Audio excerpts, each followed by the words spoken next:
Is it still worth it to learn animation in 2025? Well, today I'm going to discuss that topic, so stay tuned.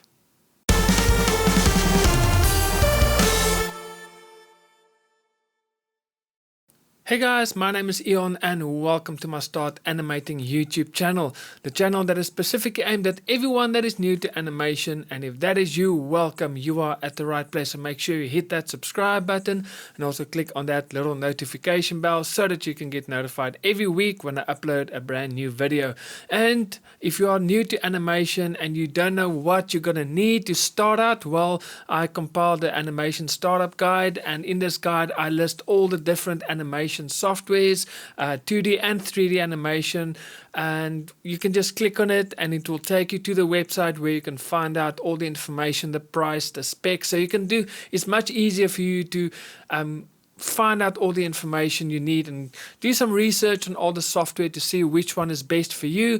There's also other softwares that I mentioned, like storyboard software, script writing software, as well as different drawing tablets that you can choose from. So if you want that guide, in the description box below there's a link. Just click there and I will send that list to you. Now today I am going to talk about a very serious topic, and I think a lot of animators, they're talking amongst each other on this topic. Is there still a future for animators, especially with AI growing so fast? There's a lot of concern amongst animators, and if you're new to animation, you're probably wondering, is it still worth learning animation if there's perhaps no future in it? And I recently created an ebook. I wrote an ebook, and with my research, I've done a lot of research on freelancing, and I've really learned a lot, first of all, through my research. But that's also why I am making this video, because I truly believe there's no time to become an animator like today. There's more opportunities for animators, so there's more reason for you, even with AI, and we're going to discuss it just now. There's more reason for you to become an animator, and if you are interested in purchasing that ebook of mine, I'll also put a link in the description. I just share a lot of different opportunities as a freelancer, how you can make a living as a freelancer. And for me, I created my very own streaming platform, and I'm making a living off my animation without the influence of AI. So there's a lot of opportunities. So if you're interested, in the description below there's a link and you can purchase that ebook of mine. It will really help guide you in the right direction and see how you can carve out a way for you forward in the animation industry. So let's get started. Now I'd love to hear your comments, so leave your thoughts and ideas in the comments below on your thoughts about the future of animation, the impact of AI, etc. Because I think every one of us have concerns and everyone have different opinions and how to approach this. So I would love to hear your comments as well in the comment section below.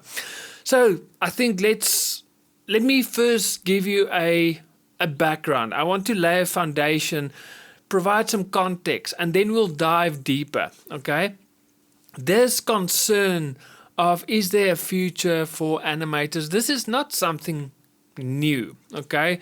There has been a lot of change in the animation industry. You can imagine for someone like Walt Disney, when 3D animation came out, 2D animation kind of died out. But you know what happened? One of my favorite animations at the moment is the movie Klaus on Netflix. For me, it is a 2D animation. It went back to that old traditional kind of animation, but it's still digital. And for me, it's one of the most beautiful animations ever made. So there's almost like a circle, and I'm going to use this analogy. Before I went into animation and started my streaming platform, my streaming platform, I was in the music industry. I had my own recording studio, And so I come from the music industry background. Okay, that's my background. And the music industry has gone through a lot of changes. And I want to share this changes with you because I truly believe we're going to see the same in animation. And I think we've already seen this, but we're going to see more of this in the future as well.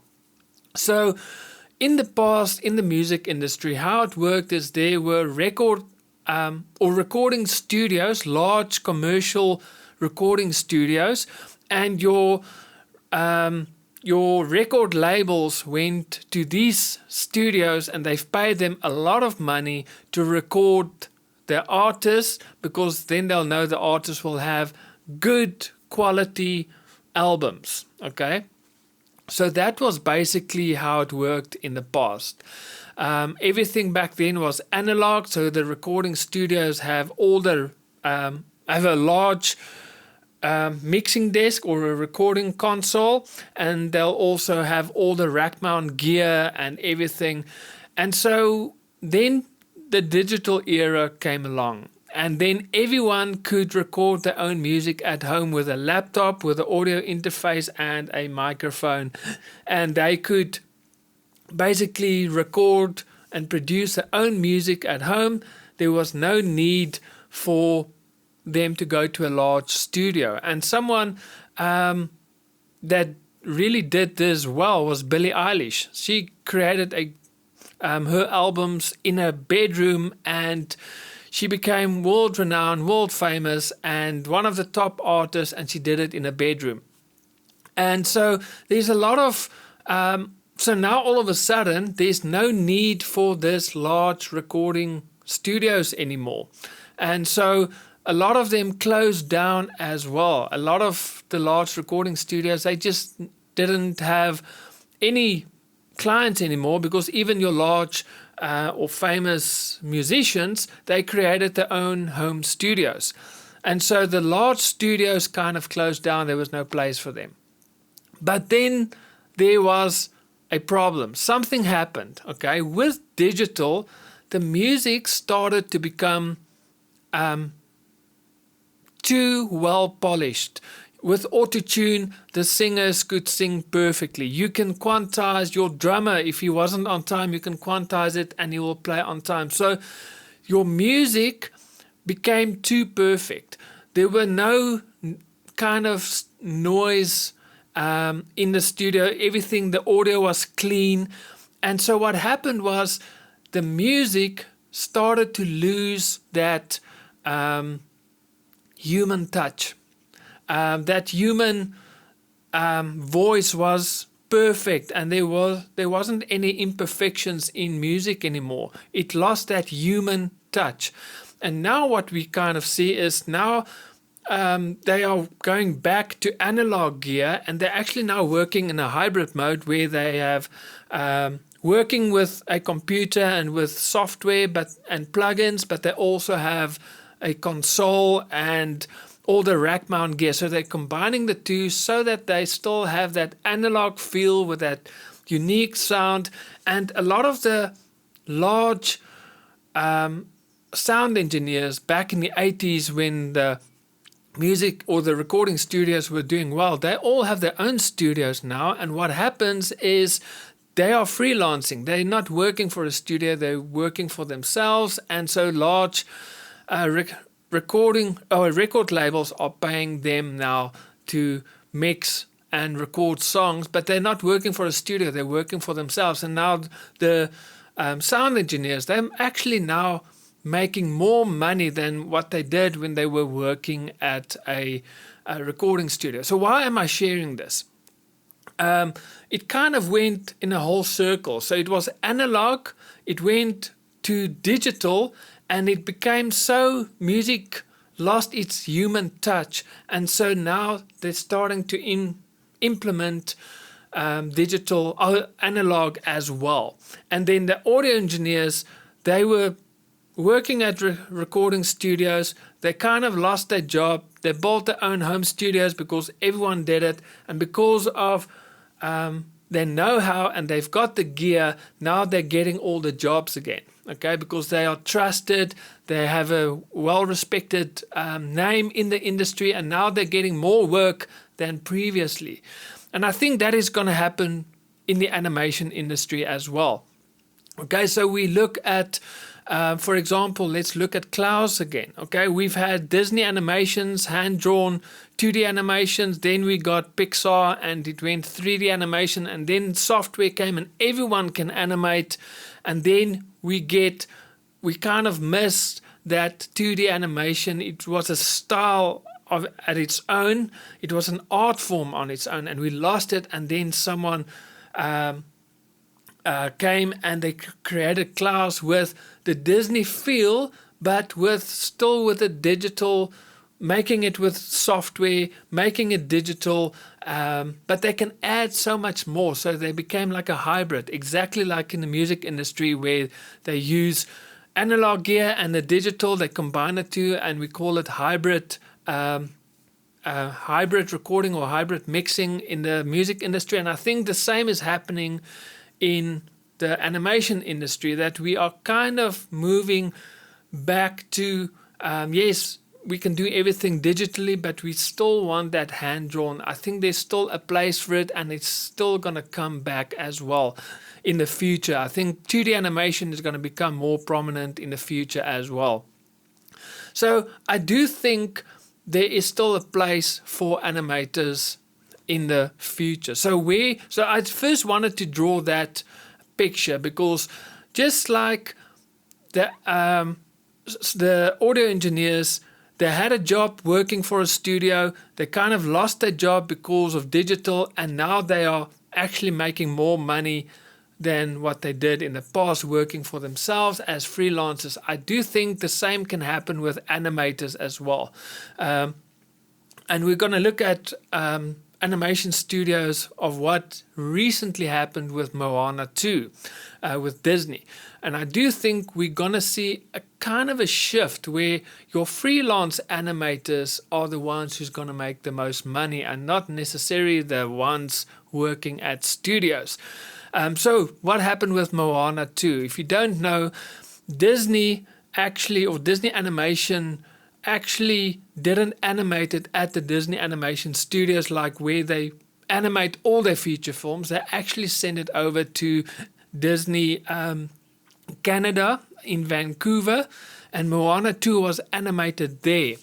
And Disney was under a lot of critique for doing this because they say that Disney kind of bypassed all the unions. Which means with no unions, a lot less regulation, they can animate faster and cheaper as well. And so Disney was under fire for doing this, but I think this is going to set a mindset for larger studios like Pixar and Disney that do we really need to employ these animators full time, or can we outsource them to freelancers and we save a lot of money? And if we save a lot of money, it means we can employ a lot more freelancers, so we can actually complete our movies a lot faster. And so we're saving money, we're releasing a lot more movies because we can create them faster. And if we create them faster and we release more, we make more money, but we save money. So it kind of makes sense. Now, obviously, they're not just going to hire freelancers that just working for themselves, don't have a reputation. They're probably going to go back to your experienced animators who kind of lost their work in the past from studios. So they're probably going to fall back and get these people to work on movies, but on a freelance basis. So I think that is probably something that might happen in the future. That means a lot more opportunities for freelancers will come up. Studios will not employ people, they will hire freelancers. That's what I think will happen. You might disagree with me. It might not happen soon. It might happen in 10 years' time. I don't know. This is just something that I think will happen because I saw it happen in the music industry. And I think with Disney, even though Disney still animated the Moana 2, they outsourced it to a different animation branch, and they actually saw that, okay, there's not a lot of regulations because there's no unions, and they saved money and time. So will Disney think of doing this a lot more in the future? And if Disney is going to do it, will it have a roll-on effect on other animation studios as well? So I truly believe there's a lot more opportunities that will come in the future for freelancers. And then you look at things like Udemy, where there's a lot of freelance animators already. So they're already making or getting work, not even working for studios, but working for themselves. Then you look at, in my case, I just created my own streaming platform, and I don't have to create a show and hope Netflix approves it or a streaming platform approves it. I am my own boss. I create my own content and I release it, and I make a living off of it. So there's a lot of opportunities. And again, if you want to learn more about all the different opportunities, I highly recommend getting that ebook that I created. It will really open up your mind on all the different opportunities available. So where does AI come in? Because all of this is all good and well, but if AI is going to come in, will there still be opportunities for freelancers? Now, the reason why people are concerned about AI, there's a lot of reasons, but these four, I think, is probably the four biggest ones, and that is cost reduction for studios. So it's much easier to just enter a prompt into AI and it gives you what you want. Okay, so it's a lot cost effective. It's also a lot faster. Animation is time consuming, and if you can just enter a prompt into an AI generator and it will give you what you want, it's a lot faster. So there is going to be a decline in hand-drawn animation because AI can do it, and then the quality of AI is improving. So it's just getting better and better and better. So those are the four things that really is a concern for a lot of animators. But there's a lot of things we need to consider when it comes to AI as well. Why I truly believe AI is not going to take over, especially freelancers. Okay, so the first one is creativity and storytelling. AI cannot be inspired. They cannot be creative. I never received a message from ChatGPT saying, "Hey, Ion, I just got a great idea for your next animation." It never happens. I never got a message or a notification from ChatGPT saying, "Hey, Ion, I'm feeling very creative now. Can we work on an animation?" It just doesn't happen. So AI is very dependent on us humans providing it information in order for them to give us the animation or what we want from them. So AI cannot be creative or so that is something AI cannot do. They cannot be creative. They cannot be inspired. So that is a whole element that AI cannot replace. Okay. The second thing, and back to AI that can only work from prompts and the information you give it, or basically AI, artificial intelligence. It is based on information already available that it can draw from. So that means AI probably cannot generate a unique new style. Okay, I remember back when Beavis and Butthead came out. It was that jittery outlines. That was the outlines would keep on moving. That was something new. Now, before AI, that didn't exist. So if you ask AI, "Can you do this?" it wouldn't have been able to do it because it has no information on that. So AI cannot develop a new unique style for you, but that is something you can do. Customization and artistic control. So AI is still not perfect, so it still needs your guidance. If it's not doing right, it still needs your input to say, okay, I want you to make adjustments or change this doesn't look right. So it still is dependent on you as the animator.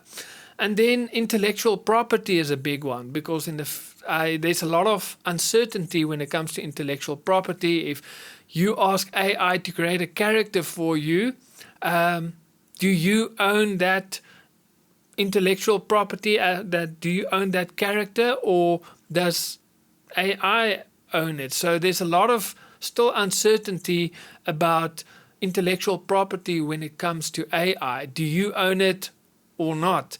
So it's better if you can still create your own shows, your own stories, your own characters, and because then you own it, not the AI. And then finally, let me just see. This is something I actually read during this week. AI is a tool. It is not a replacement. Okay, so to be frank with you guys, and if you followed my live streams, and if you've taken my webinar on character creation, you will know that I use AI. I use AI in my workflow, but I'm not asking AI to create a character for me. I'm using AI to assist me to create a better character. So basically what I do is I would create the characteristics for my character, and then I will provide that into ChatGPT, and I say what colors will best represent these characteristics, so that I can use the best color palette for my character. So I'm using ChatGPT as a tool to create better characters. I'm not asking ChatGPT to create a character for me. If you see the difference, it's almost like a drawing tablet. In the beginning, we use pen and paper. Now you have a tool that you can use to create your characters. So it's the same with ChatGPT. It's only a tool to help you. If you used AI as a tool, then you're gonna work faster. You're gonna create better characters, better animations, tell better stories if you use it as a tool. But one thing, I've actually tested this, and I actually once asked ChatGPT to write a short script for me, and to be honest with you, it was terrible. There was no emotion, the characters had no personality, and it was just a test to see what AI can do. And it was terrible. Now, will it improve over time? Probably. But can I use ChatGPT and say, okay, this is my script. You upload it as a prompt and say, can you maybe just fix the dialogue so that it flows a little bit better? In my case, my first language is Afrikaans, not English. That's why I have a terrible accent and sometimes struggle to talk to you guys. But I sometimes use AI to say, can you just fix the grammar for me? So AI should always be a tool. It should not be a replacement. That is my thoughts on this. I truly believe there's more opportunities today for animators, especially freelance animators, than there were in the past, even with AI. If you use AI as a tool, you're going to get better, create better characters, tell better stories, work faster, and I still believe there is a huge future for animators. And like I've mentioned, with the music industry, I think there's going to be a time where studios will actually get freelance animators instead of employing animators, because they're going to save money, they're going to make more money, etc. So guys, that is it for me. I will see you guys next week with another video. So God bless and happy animating.